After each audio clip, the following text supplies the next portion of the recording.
Crimea bridge partly reopens after huge explosion. Russia. Light traffic has resumed on Russia's only bridge to Crimea, hours after a huge blast brought down sections of the roadway. The blast on Europe's longest bridge, a symbol of Russia's annexation of the peninsula from Ukraine in 2014, killed 3 people. Investigators say the victims were in a nearby car when a lorry blew up, Russian officials claim. The railway part of the bridge, where oil tankers caught fire, has also apparently reopened. On Saturday evening, Russia's foreign ministry published a video, seemingly showing cars using the bridge. The rail and road crossing was opened in 2018 and is a key supply route for Russia's invasion of Ukraine. An advisor to Ukraine's President Volodymyr Zelensky, Mykhailo Podolyak, did not directly claim Ukrainian responsibility but wrote, "Crimea, the bridge, the beginning.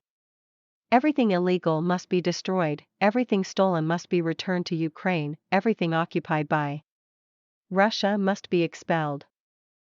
Ukraine's defense ministry compared the bridge explosion to the sinking of Russia's Moskva missile cruiser in April. 2 notorious symbols of Russian power in Ukrainian Crimea have gone down, it tweeted. What's next in line? The Ukrainian government itself simply tweeted, "Sick burn." Russia's foreign ministry said, the Kiev regime's reaction towards destruction of civilian infrastructure is a testament to its terrorist nature. In other developments, Ukraine's giant Zaporizhzhia nuclear plant, which is held by Russian forces, has lost all external power and is relying on emergency diesel generators for the electricity it needs for reactor cooling. According to the Director General of the UN nuclear watchdog, Russia has appointed Air Force General Sergei Surovikin as the new commander to lead its forces in Ukraine. Russian media accused Ukrainian forces of shelling a printing house in the separatist-held city of Donetsk. It is hard to exaggerate the significance and symbolism of seeing the bridge, which was opened by President Putin, on fire. Russia has used the bridge to move military equipment, ammunition, and personnel from Russia to battlefields in southern Ukraine. As such, Ukrainian authorities said it was a legitimate target, as they vow to retake the peninsula.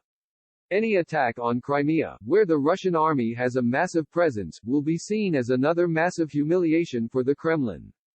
The bridge is particularly hated by Ukrainians. Social media in Ukraine erupted in celebration on seeing the fire, one day after Russian President Vladimir Putin turned 70.